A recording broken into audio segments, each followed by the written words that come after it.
Hey, good afternoon, everybody. My name is Chris Beasy. I'm one of the partners in Denver, Colorado for Armanino. And I have the pleasure of getting to speak with Chuck Smith today. And before we kind of get into him, I wanted to just thank everybody for taking the time out of their day to be a part of this webinar. It's going to be a very interesting one. We're going to be talking about the cannabis industry with one of the grandfathers of cannabis. And I just think we'll have a really good conversation. And quite frankly, it won't be as entertaining or as good without you. So I would really love for you all to be able to take the time and throw your questions into our Q&A box, and we will answer them as we can. But I want to introduce you all to Chuck Smith. He is the CEO of Bellrock Brands. He has been in the cannabis industry for many years, and he's really pioneered a lot of the way the industry is working. Not just at a state level, but also a federal level. And we'll dive into that a little bit more here in a few minutes. But I guess I wanted to start off a little bit like Chuck. I wanted to just kind of ask you a question about, I mean, given the fact that you're in a very spirited industry, I would imagine that you have a lot of really interesting stories. Why don't you give us to start, just give us one that you really think is going to be of interest for everyone. Great. Well, thanks, Chris. Before I get to that, I do want to thank you for having me on to the webinar. I also want to thank Armanino for all the support the firm gives the industry and all the support that they give to organizations and efforts that I'm involved in here in Colorado, and I'm sure we'll talk about that. I also want to thank you for referencing age at least 4 times in your opening remarks. I think I have more hair than you, just as a point of reference. So, but you know, I will remember this as we go through the next hour. And then kind of referring to age, you know, I do joke one time as I was speaking or as being introduced at some conference to speak, someone called me an OG. And I actually thought that stood for old guy. I was offended for a little bit until somebody told me it was actually flattering and I should be appreciative of being called that. So, but I have seen a lot of things. I have experienced a lot in this crazy world and industry of cannabis over, gosh, now going on 12, 13 years of being directly involved in it. One thing that you might find interesting, and everyone, you know, if you know even a little bit about cannabis, you know the challenges that we have with banking, financing, and things like that. And in the early days, you couldn't even get a bank account. Very, very difficult to. That's changing a lot now and getting better and better. And hopefully it'll ultimately be fixed through something like Safe Banking Act and so forth. But my partner and I in the early days made just a personal commitment. I made a personal commitment to myself that we would never pay our employees in cash if you know, we could do anything to avoid that. I just felt it was you know, very risky, a safety issue, just not good form to have to give people an envelope of cash every 2 weeks and let them walk out the door and hope they were okay. So we did everything we could to always have bank accounts set up that would fund payroll systems. And I'm still proud to say to this day, from day one, we've never paid an employee in cash. We've always been able to use payroll system. But in the early days, it was a little tricky to do. So we had opened up an account with a large national bank, and they weren't here in Colorado, but they did have a couple ATMs. And so the way that we would get the money into the system is once, twice, 3 times a week, I or my business partner would take a backpack full of cash. And I mean, a backpack full of cash, probably between 50 and 100 grand. And it was already pre-sorted in little packs of bills, I think 40 bills in each pack. Because then I would go to the ATM in Cherry Creek and the Starbucks opened at 6:30. So I'd get my non-fat latte, walk to the ATM that was closest there, and put the ATM card in and start feeding in these packs of bills in order to get the money into the system.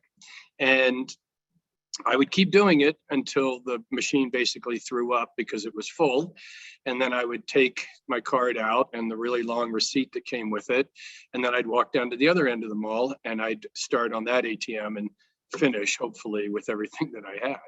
And that was the crazy days of how you had to get money into the system. And there's all kinds of things called SARS reports and so forth that I know must have been just going off like firecrackers. So, clearly banks had some idea what was going on. But those were some of the hurdles and roadblocks that we had to overcome in order to try and run a real business and, also keep our employees' safety in mind. So, do you ever have anyone kind of stand behind you and say, what the hell are you doing? Well, the reason I picked Cherry Creek Mall is because if you go early in the morning, it's generally a bunch of elderly folks that are just doing laps, and I was pretty sure I could take any of them. So no, we fortunately never had too many scary situations. We've had some other harrowing things that have happened to us, but that particular case, I can't claim anything more than just a latte and a whole lot of time at an ATM. All right.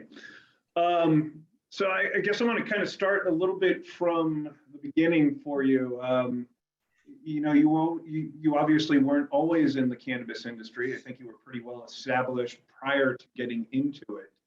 Tell me a little bit about your background and kind of how you found yourself into where you are today. Sure. And I'm pretty fortunate. I mean, I've been around the block quite a few times. So again, referencing the age joke. So I've had a wide variety of opportunities. And I would say I categorize kind of my business career in twofold. One, in the early part of my career, very corporate oriented and corporate structure. When I graduated from business school at Vanderbilt, I went to Chicago and became the CFO of a regional chain of women's clothing stores. So I really got involved in kind of accounting, finance, the back office type of thing, and how kind of that business, even though it was a regional business, it was still a pretty big business, how that operates. And so that was a really good introduction for me. And then I actually ascended to the role of president of the company, and I ran the company for a couple of years. Ran myself out of a job, in essence, because I helped structure the sale of the business. And at that point, I immediately actually went into the technology business because the company I had bought all the software systems from and point of sale systems from liked me and asked me to come on as a senior leader position running one of their vertical business units. So that then got me into kind of corporate world of marketing, sales, big customer relationship management, managing much bigger teams of people, and kind of growing that business. So from there, I moved to San Francisco and spent probably 15 to 16 years in technology. And ultimately, the last job that I had there was a worldwide VP of sales for a Silicon Valley-backed software company. So, kind of real big stuff and real corporate and kind of building and understanding systems and processes and so forth. I took a little break from that, needed to kind of do a walkabout and get do a self check-in. And after I was finished that, I really started shifting into more of an entrepreneurial spirit and kind of taking what I had learned, but really trying to build company from the ground up, and either individually or with partners. Had one that didn't work out very well, which happens. Had another one that worked out really well. And then from there, I got into real estate. And I spent a lot of time in real estate before I ultimately took the jump and got in the cannabis business. So what made you think that it was a really good idea to get into cannabis? I'm not sure. I shouldn't say I'm not sure. I still don't think it was a bad idea. Some days are better than others. No, I wouldn't change a thing. I've loved being where I am. But I kind of believe a little bit in karma and fate, actually, too. And we just found this really interesting situation where my business partner in the real estate business happened to be here in Denver. I was living on the Gulf Coast of Alabama, of all places, and the building the real estate company. And he called me up and he said, "Hey, I got an opportunity to," this is back in 2008, "I got an opportunity to invest in a cultivation. We should look at it and look at doing that." And I said, "Cultivating what?" He's like, "Well, marijuana." I'm like, "Are you crazy?" I don't know how long it's been since I'd smoked weed. And so I had no idea what was going on in the green rush of Colorado. But Chris, I'll tell you, that exact day, I got a call from a friend who said, "Can I have a drink with you tonight? I want to talk to you about something." And when we had a beer, and he said, "I've got a friend in Colorado. She's got this little interesting business. She's making some infused teas, and I think she could benefit from somebody with your experience." And I said, "Infused with what?" "Marijuana." I'm like, "Well, this is too weird." So we ended up looking at the businesses. We ended up investing in the infused tea business. And we really just wanted to be passive investors, see if we could provide not only capital, but some of our expertise. And as I say, not necessarily tongue in cheek, passive investing turns into active investing around the third check that you write. And so we were 3 or 4 checks into it and decided we need to take much more active involvement. And by that point, we could see that there was going to be a future for cannabis in the industry, certainly in Colorado, if not elsewhere. And we just decided, let's take the jump and let's be part of this. So I think the last thing I kind of want to just ask you here, because I do think it's important and kind of a testament to your connection with your family. I know that, you kind of were growing up in a conservative southern state kind of area that, might not have likened the cannabis industry as much as maybe some of the others out there. I know family is very important to you. How did that go over with your family, kind of coming from that background, especially at the beginning of, the green rush? I mean, how did that go for you? Well, I am proud and privileged to be married to a just fantastic woman who's over my shoulder here in a couple pictures. And it was a real serious consideration for me before I could even think about writing that first check. And it was my wife, Brenda, has had 2 daughters when we got together. So I had to think about them. I didn't have my own children. I had to think about her daughters as well. And so I just went to her and I explained it. And, she knew what we were doing from the real estate side, and we were pretty successful in that. And I did kind of make a joke. I said, what are you going to say when you go to like the parent teacher conference and, somebody asks, "Well, what's your husband do?" Are you going to be able to say, "Well, he's kind of a legal drug dealer in Colorado"? And I kind of put it that starkly because I didn't want there to be any confusion down the road when somebody did ask that question and they just didn't understand what we were doing. And she said, no, not only did she trust me, but she could see the benefit of this and she could see where the future was. And as long as we kept having those kind of conversations as partners, she was supportive of it. And we've been together ever since, right in the middle of it. It's great. Thank you for asking.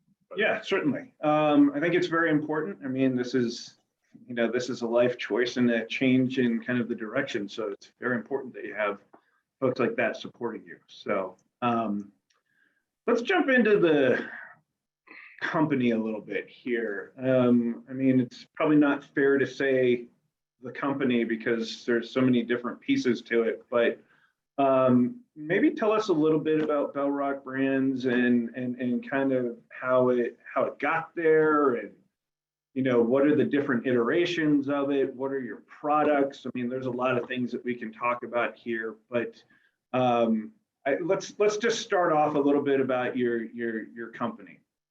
Sure, and I'll start from now and kind of briefly go backwards in time on how it got to this point. But Bellrock Brands is a multi-state operator, or you may, if you're familiar with the industry, MSO is the term. We currently operate in 9 states. However, we are focused on one thing and one thing only, and that is building high quality infused consumer packaged goods type products. I joke, if you can eat it, drink it, or rub it on, we make it. And those products are all designed around infused THC, but also in combination with other cannabinoids like CBD or some of the newer cannabinoids that are out there, CBG, CBN, and there's a whole host of research that's being done on this plant now to determine, some of the attributes of the cannabinoids that aren't necessarily psychoactive like THC, but provide great therapeutic benefit, whether it's for sleep or anxiety or appetite. There's many things that we're uncovering within the cannabis plant now. The flagship, so the Bellrock company is a publicly traded company, and the way that it came together is I started along again with a partner many years ago, a company called Dixie Elixirs and Edibles, a very iconic company here in Colorado, very iconic brand. Again, for any of you that walked into a cannabis store, you might have been familiar with this logo. It's pretty recognizable, and we're really proud of it. And really, it started as on a beverage product, and then evolved to gummies and chocolates, and we do a line of vaping cartridges as well. I took the company public in 2018, and I know we're going to talk about the reasons for that and so forth. But I took the company public 2018 under the name Dixie Brands, and then as this industry continues to evolve, the need for capital, the need for size and scale continues to be paramount. And I ultimately merged the company almost 2 years ago now with another portfolio of brands that were owned by a private equity firm. And the most notable of those brands is Mary's Medicinals. So kind of back to OG, the two OG brands in the industry, Dixie and Mary's Medicinals. We put them together on one platform and renamed the company Bellrock Brands. Okay, great. I'm curious, of all the different offerings that you have, which one is probably the most successful, do you think? So certainly the largest revenue driver and addressable market would be more around the confection line. So that would fall under kind of the Dixie portfolio. And our gummies are world-class. I'll put them up against any gummy in the marketplace, and there's a lot of great competitors out there, but our gummies and our formulations are just fantastic, and we have a very loyal following. On the flip side, and if you think about gummies and drinks even, they're very consumable products. So you're eating, one a day or, one every couple of days, or however you decide to manage your dosing of that, but you're consuming edible food, fairly frequently. On the flip side, Mary's Medicinals has an incredible line of therapeutic products, again, mainly around topical products and so forth, things that help with pain relief and skin relief and joint irritation and things like that, anxiety as well. The Mary's patches are renowned for their capabilities, but those are things that are probably not used and consumed as frequently as an edible product. So that is a very significant part of our business, and continues to be a category leader. So I'm very happy with both of those. We also, I didn't mention, but part of the merger, we have two California-based portfolio companies. They're just in California now, but we intend to roll them out over time. One is Rebel Coast, which is a infused beverage product, lightly sparkling, kind of think of a White Claw or a Truly or something like that. And then Defonce, which is a premium, more high-end chocolatier. I think you guys have also gotten into pet products, is that right? We do. We've had a couple different brands, and the ones that we're really focused on now is Mary's Tales. And that is a product that is infused with, it's a treat-based product. We also have tinctures, but the treats are much more functional, if you will, and accepted by pets and the pet owners. Treats are a huge category in the animal space. These are infused with CBD, and they may have some other botanicals which help whatever the indication specific reason for the product is. So for example, anxiety, pets get anxiety, whether it's having to ride in the car or 4th of July, lightning or fireworks or during a lightning storm.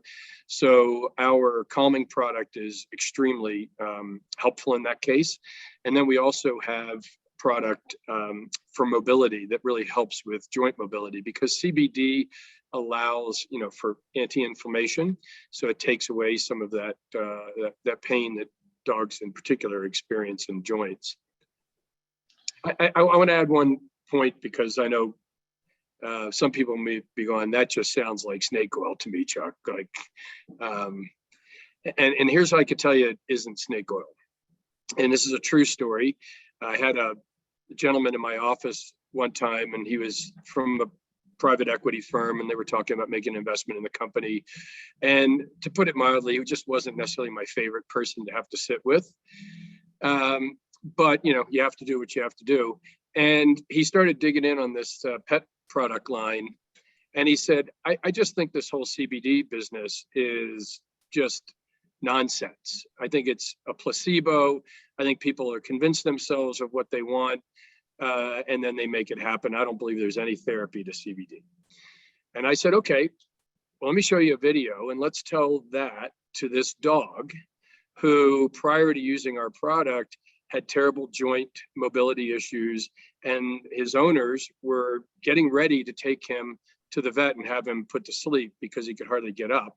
And after less than a week of using our product, here's his picture, and the dog was running around with its leash in the mouth, looking to go outside. So that dog didn't have a placebo effect, because it didn't know what it was getting anything other than just a tasty bacon flavored treat. So that's how I'm pretty damn confident that these products do work and have great therapeutic value. Okay, I like it. All right, so we got a question from the audience here. We're going to go there. I mean, I don't see why we wouldn't go there now. It kind of goes a little bit off topic of what we're doing, but we can come back to it. I'd rather address this question first, but it's going to be a big one. So Mr. Romer has a question about being very interested in an update on federal cannabis and reform, including the status of the CAOA and the Safe Banking Act and other bills. So that's a big one. So I'll put my questions aside to hear from the audience way before those are more interesting to me anyway. So sure. I'm happy to address it, and thank you so much for the question. I'll just give you a very, very quick background on myself of how it relates to being able to answer your question. I was fortunate enough to start an organization here in Colorado with a number of other of the cannabis business leaders called the Cannabis Trade Federation, CTF, and it was focused not on Colorado, but on federal law and how do we lobby for federal legalization. That organization, ultimately transcended to the new kind of premier Federal Trade Association, which is United States Cannabis Council, that I also sit on the board of. So I am pretty involved in federal level as well as state level lobbying and legislative efforts. It's frustrating, and I'll start with the Safe Banking Act first. And for those of you who don't know, Safe Banking stands for Secure and Fair Enforcement Act. And really what it is designed to do is provide a safe haven for a federal bank to be able to bank cannabis business money, cannabis business and cannabis money. Where we typically are banking today are within credit unions or banks that are state-based and state-chartered banks that don't actually have interstate commerce, because that's where you get tripped up at the federal banking laws. So many of us are fortunate enough to have banks, but we can't actually, have one big bank that can work with us, especially if we're operating in multi-state environments. The Safe Banking Act, which Representative Perlmutter is just pushing as hard as he possibly can before he retires, it is going to make the industry and the citizens safer. That's the bottom line. It allows us to put money into the banks. It allows us to be able to pay people through normal payroll services, not the crazy story like I told you with the ATMs. It allows, you know, people to use credit cards and debit cards as opposed to having to pay in cash and keeping all that kind of cash at the dispensary level and be subjected to robberies and, you know, unfortunately, you know, personal bodily harm or death. There's no reason why the Senate should not pass the Safe Banking Act. It's been passed by the House numerous times, and it just always gets stalled in the Senate. And the Democrats control the Senate, so they actually can't blame the Republicans, and the Republicans shouldn't be blaming the Democrats. We should all be getting together and getting this done. One point that I'll also make about the Safe Banking Act, it is my contention, and many of you have probably heard of, you know, the work that's going on for, you know, social equity and diversity in the industry and trying to create a more welcoming and acceptable or safe environment for minorities, people of color, and folks that just are disadvantaged to actually have access to this industry.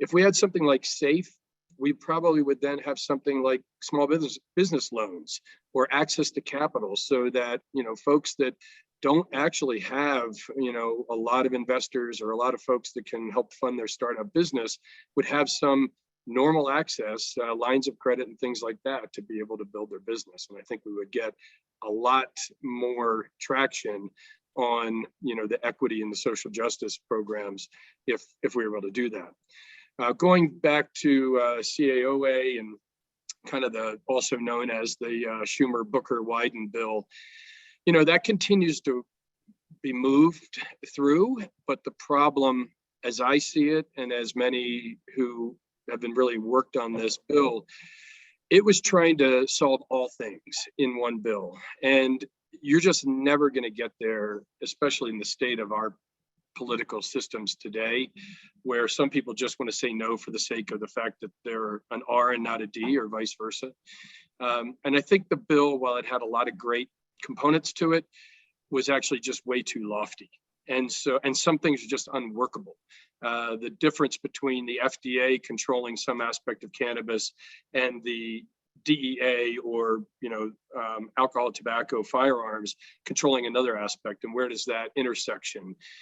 The ability to have a federal mandate but not actually give proper grandfathering clauses to the states that have already put a lot of time and effort and money into their programs, and to businesses like mine, for example, that have got millions and millions of dollars invested in each individual state. Well, we just can't be shoved aside because a federal law is passed. We have to be able to participate in this as well. So I think there was good intentions on that bill, but again, it's kind of dying of its own weight, and it needs to be worked on in probably chunks that are more easy for us to implement. And that goes back to SAFE, because the unfortunate component in what's Senator Schumer has come out and said about SAFE is that he doesn't really want to push SAFE through until he knows that there's enough social equity reform built into the bill. And I think that's a lofty and positive goal, but the challenge is, the more you do of that, the more you talk about criminal expungements and so forth, the more you're going to alienate a certain number of people that were willing probably to vote on it, and whether that be conservative Republicans or conservative Democrats. And so I think we just have to get this thing chunked up into small, digestible bits so that we can start making progress. And that first one would be to get safe banking put across. The next one, and then I'll pause, Chris, because I could stem wind on this for a while, is the MORE Act, and really trying to treat cannabis like alcohol and using some of that infrastructure as an overlay from a federal perspective, but still letting states have rights, their own rights, much like the alcohol industry. And what that would do was allow us to eliminate the 280E tax, the IRS tax, which is incredibly punitive and onerous and really makes it very difficult for any business to be successful. All right. I'm going to kind of follow up. We have another couple of questions here. One is from Heather. Are you considering renewable energy or energy efficient processes for your business? Great great, great question, Heather, and thank you for that. So the short answer is yes, the industry is very focused on it. We are, huge users of energy. If you think about cultivations, we use a lot of electricity. And because it's all grown inside, we don't have the benefit of using pesticides, because so we have to grow these plants, in a very, very sterile condition with a lot of capital put to them to deal with the nutrients and to deal with the environmental conditions, and all those things, obviously take power. Also on the packaging side, and every state is different, which causes problems for supply chain and kind of trying to get some economies of scale. But all states have extremely stringent rules and regulations about packaging and labeling, child-resistant packaging, which again, as a parent, and I'm the first to say that we never want children to get their hands on cannabis. We don't want underage minors buying these products or having access to it. So I'm all for kind of belts and suspenders on this, especially in the early days. However, some of the regulations just make it impossible for us to try and save money on waste and using renewable packaging, using renewable energy. Some of those regulations just make it really difficult. And then I'll go back without hopefully sounding like I'm whining, but if you don't have access to bank loans and lines of credit, and you're paying an effective tax rate of somewhere north of 60%, you just don't have a whole lot of extra money to put into trying to create more environmentally friendly systems. But the industry is very focused on that. We know that's a place that we need to try and find leverage on, and that we need to try and find some ways forward, because it's only the responsible thing to do.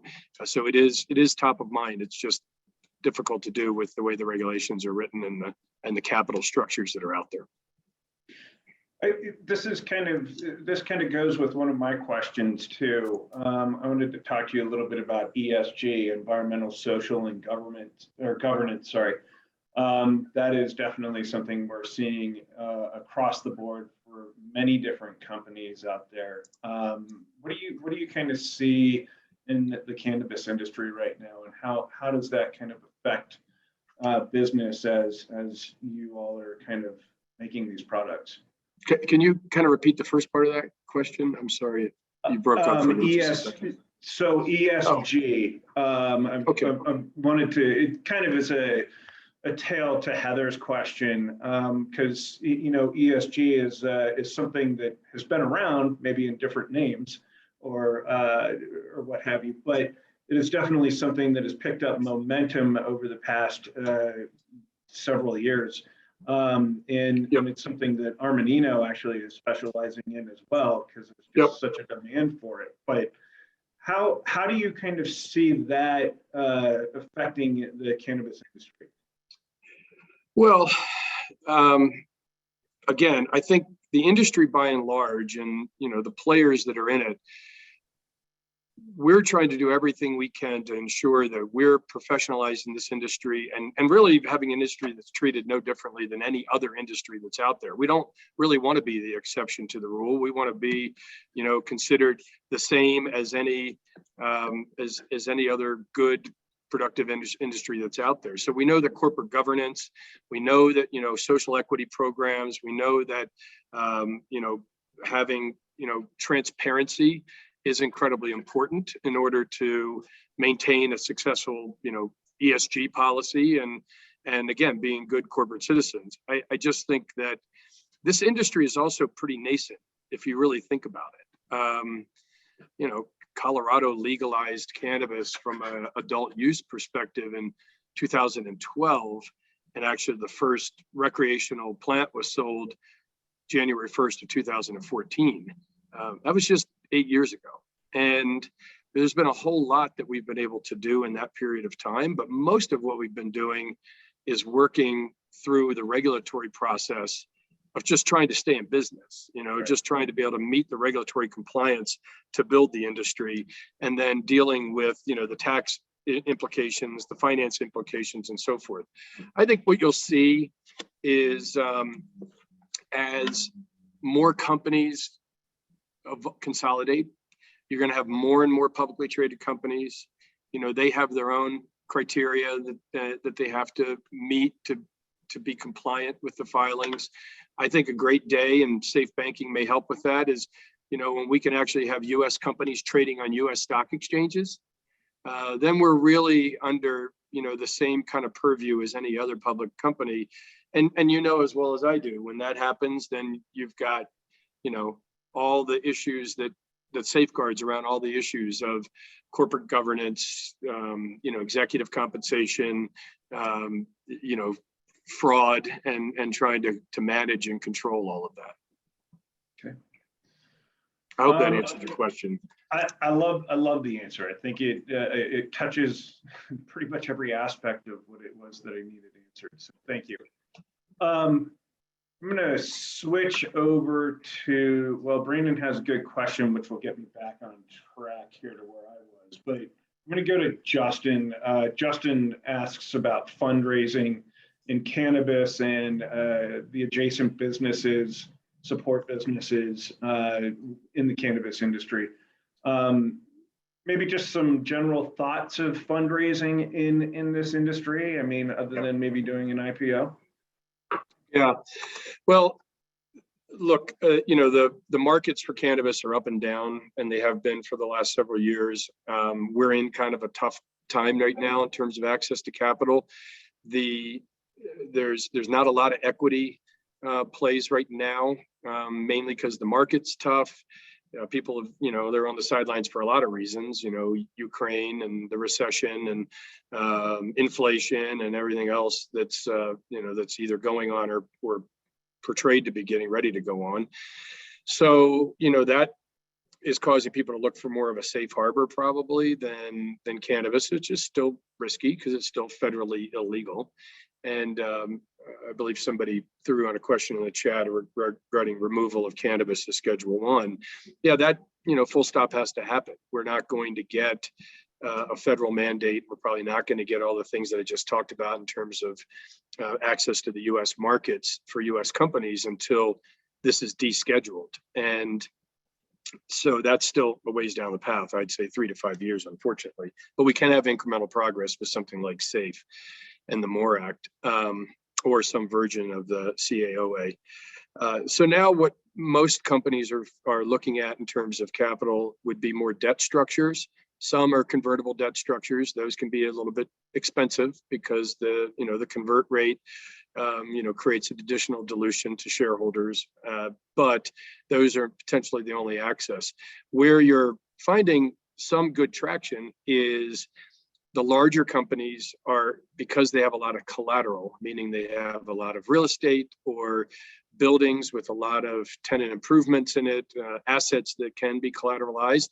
You're finding more normal debt structures.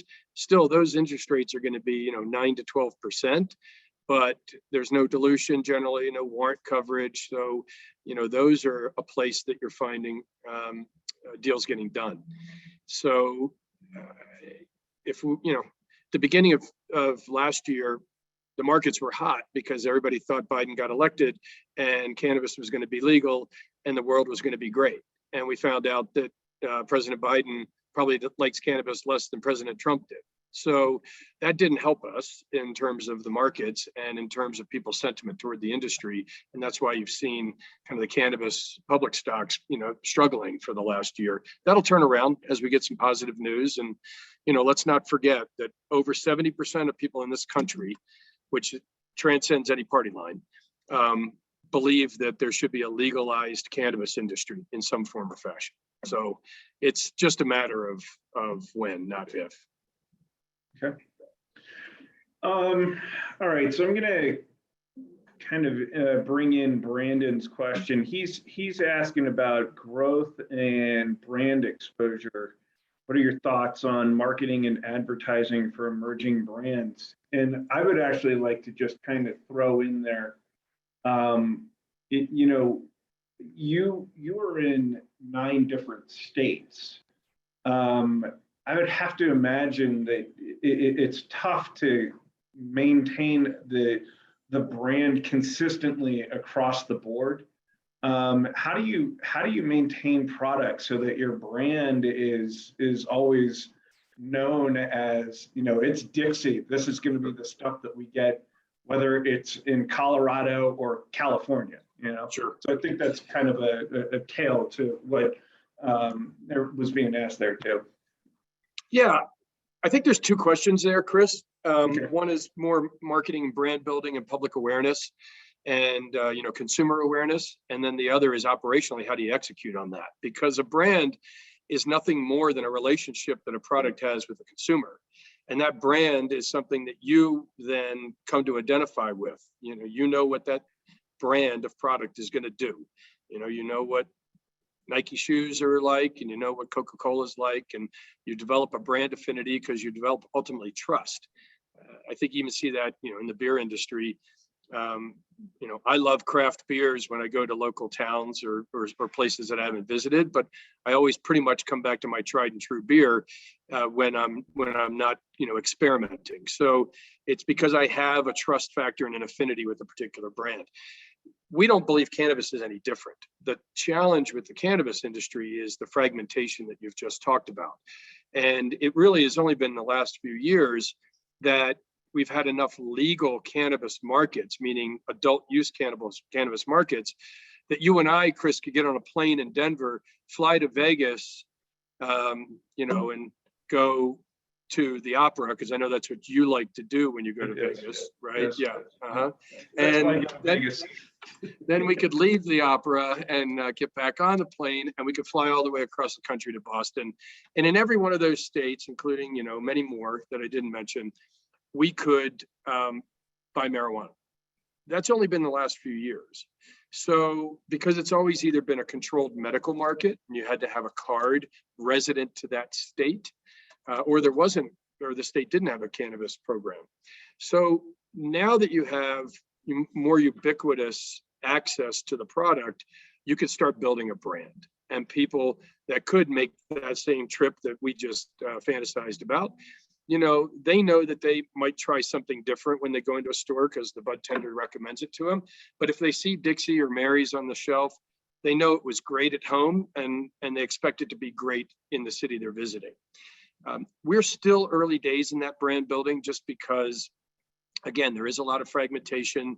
The total amount of customers is still relatively small to traditional CPG, total addressable market, or TAM.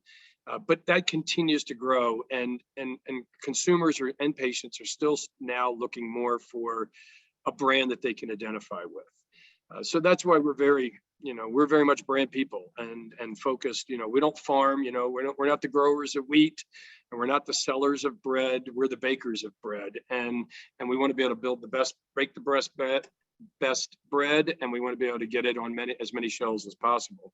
Now, to your second question about operational execution, that's where the rubber meets the road. And so one of the things that has always been in the DNA of our company, both as the original Dixie brands deployment and then Mary's Medicinals, because we both operated in multiple states before we came together, we always wanted to control the experience as much as we possibly could within the government regulations.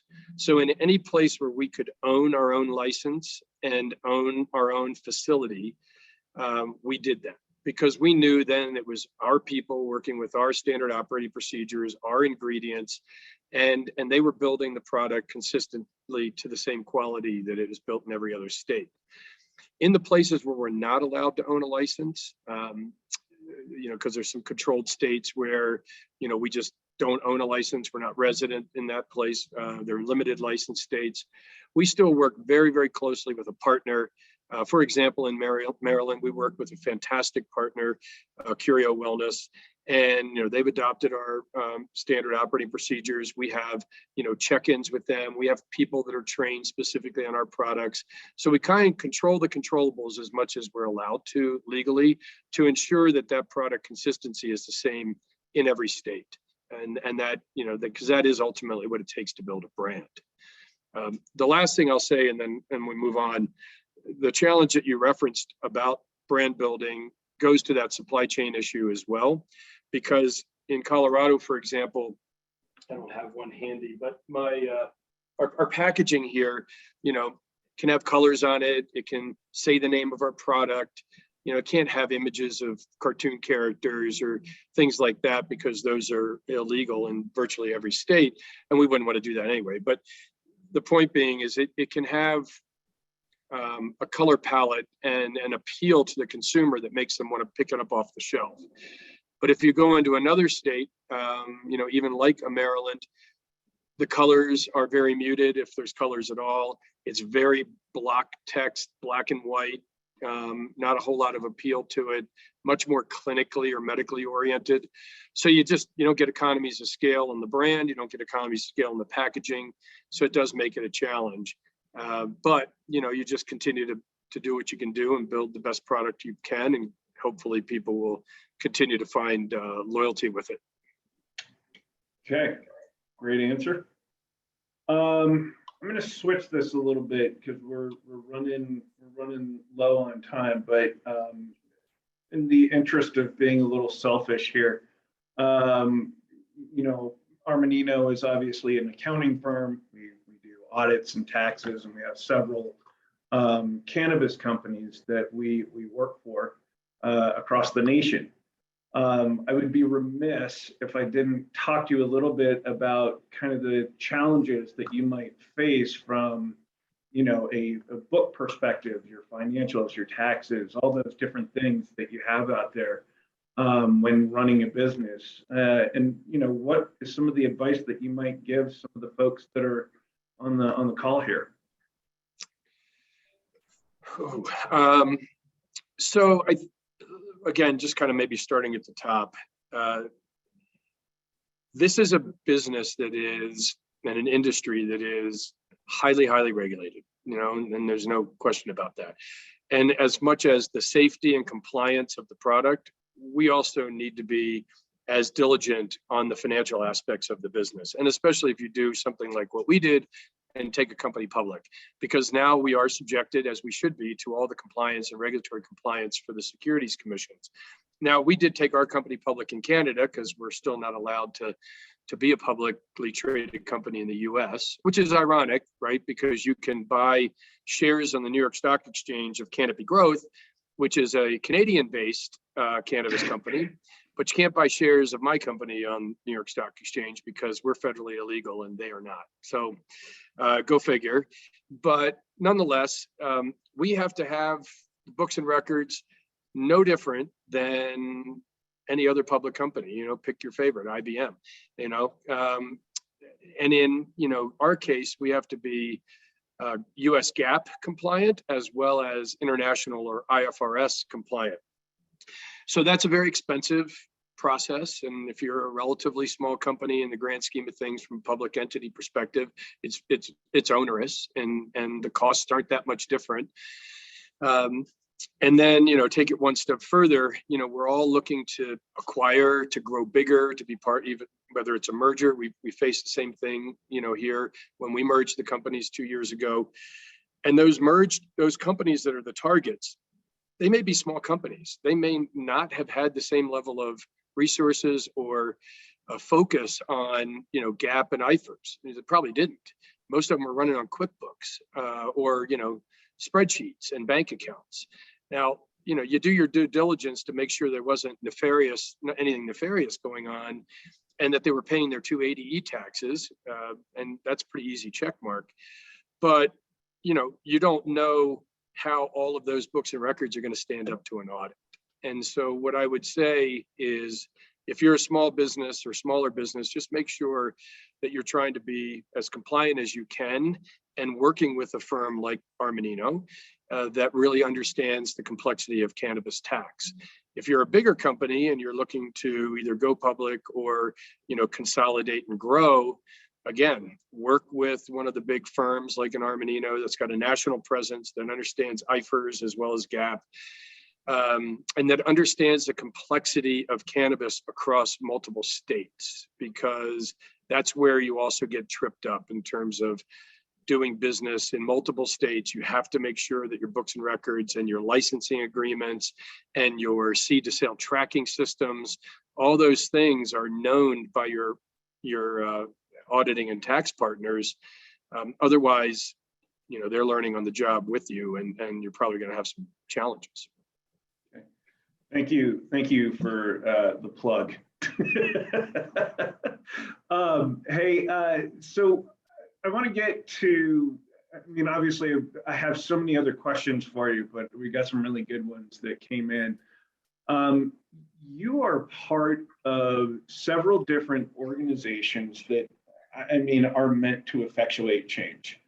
And it's really intriguing to kind of see some of the stuff since I've known you, getting involved in kind of some of the legislative things that you've done. What are you really excited about right now? What are you most proud of in pushing some of these issues forward that are really touching your industry?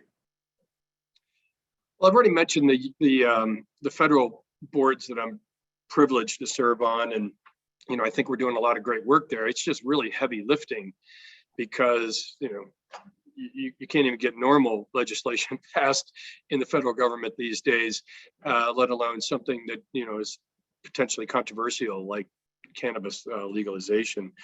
I think more where we're affecting change is at the state level and being real good stakeholders and partners with legislators and regulators.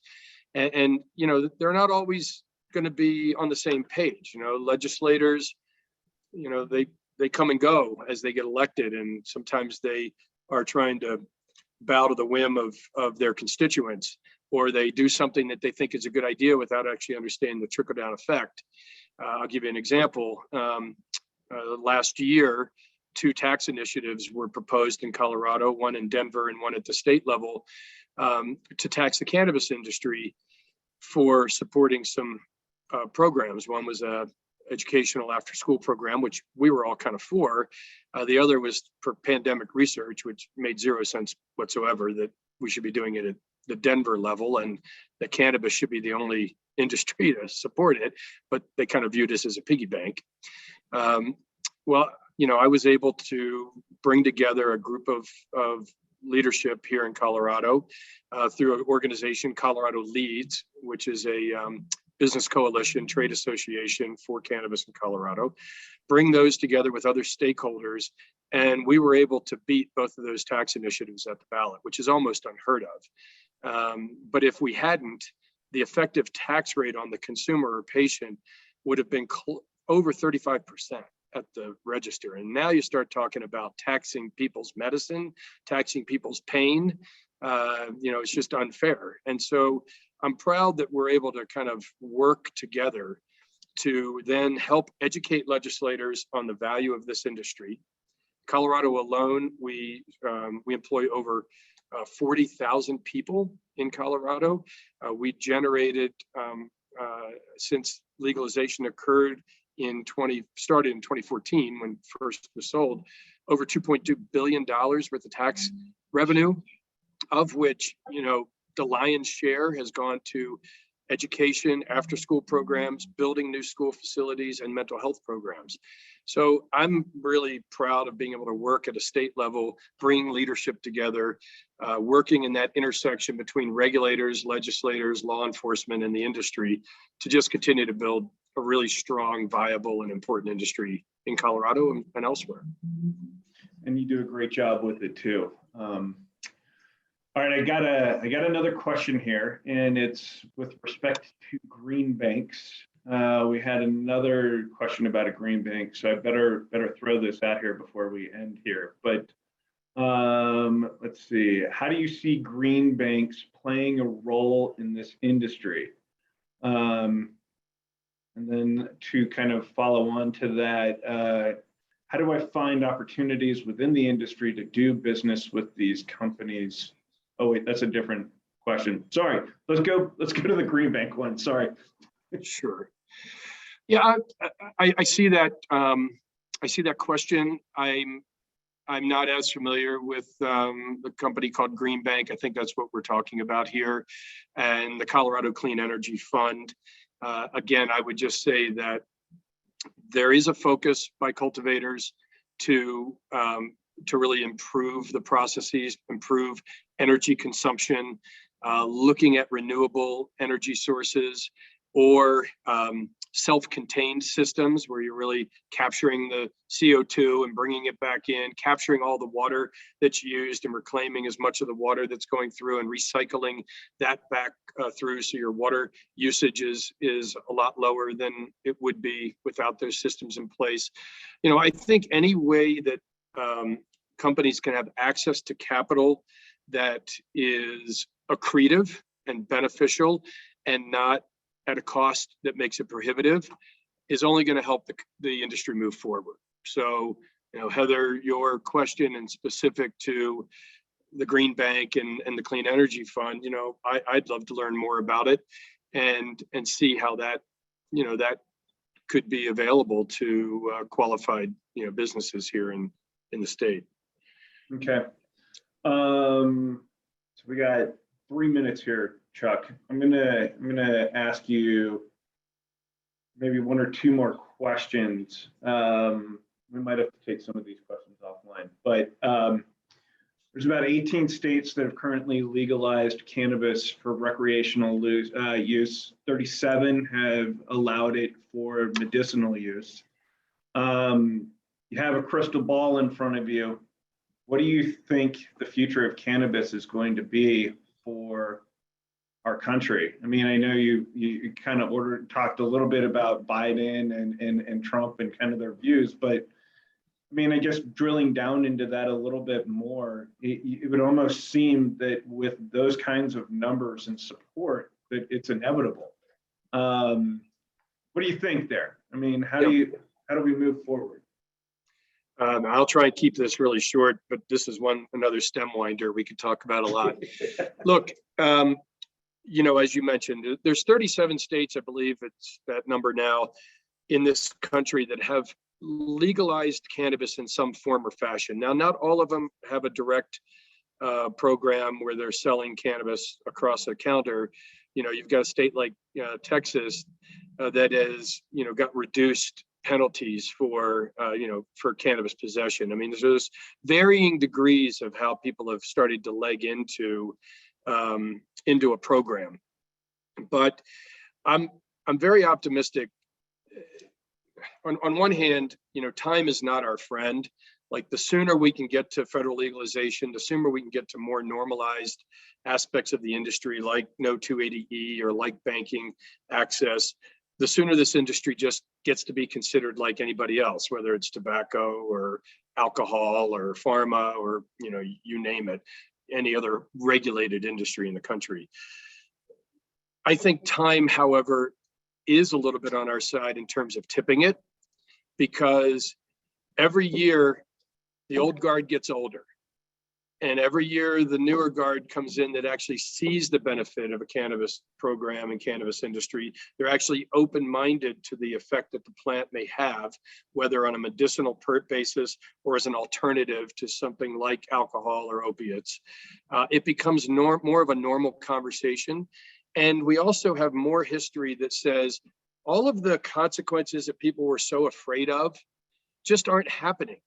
Like, every single state, you can get data that shows teen use has not gone up with a legal cannabis program. The amount of DUIs and bad things that are happening, crime, has not gone up proportionate to the number of people that are actually using the product legally. So the more the stereotype of, the reefer madness and, kind of some of the unintended consequences, more that is dispelled, and we realize that this is a responsible industry with responsible people, and it'd be a hell of a lot better for people to get cannabis through the legal framework than to go in the back alley and buy it from a dealer where they actually don't know the quality of it, and they don't know whether they're going to get robbed or not. So I think time helps us, because the old guard goes away and the new guard, and it just becomes inevitable.